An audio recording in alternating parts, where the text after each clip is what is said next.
राकेश मेरी कॉफी कहाँ है? ये रही आपकी कॉफी साहब। पागल हो गए हो तुम? ये क्या है? क्या हुआ साहब, आपको डर क्यों लग रहा है? ये हमारे पिताजी की अस्थियां हैं। पापा की अस्थियां?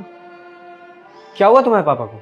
साहब हमारे पिताजी को ब्रेन ट्यूमर था। 10 लाख रुपए की जरूरत थी हमें उनका इलाज करवाने के लिए।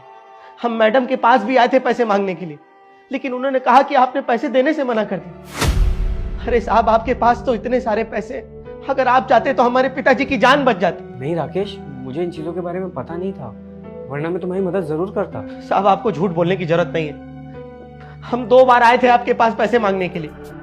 राकेश, तू अभी तक घर नहीं गया? मेम साहब वो दरअसल हमको एक जरूरी बात करनी थी आपसे।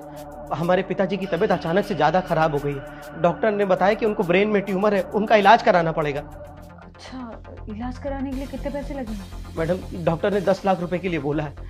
मैडम कैसे भी करके आप पैसों का इंतजाम करवा देंगे क्या? जो भी पैसा होगा हम वापस आपको कर देंगे, नहीं होगा तो अपने पिताजी की गाँव की जमीन बेच देंगे, लेकिन हम आपका पैसा वापस कर देंगे। पर राकेश, 10 लाख रुपए तो बहुत ज्यादा है। मुझे ना तेरे साहब से बात करनी पड़ेगी। हाँ मैम साहब, आप साहब से पूछ लीजिए। आप कहिए तो हम बात कर लेते हैं साहब से, हमको पता है साहब मना नहीं करेंगे। अगर ये रजत के पास पैसे मांगने चला गया तो रजत इसे मना नहीं करेंगे।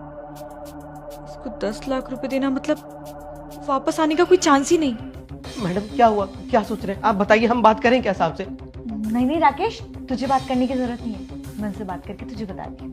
ठीक है मैम साहब, जल्दी बता दीजिएगा और कह दीजिएगा कि पैसे का बहुत जरूरत है। हाँ कह दूंगी। 10 लाख रुपए तो ऐसे मांग रहा था जैसे उसका बाप रख के गया।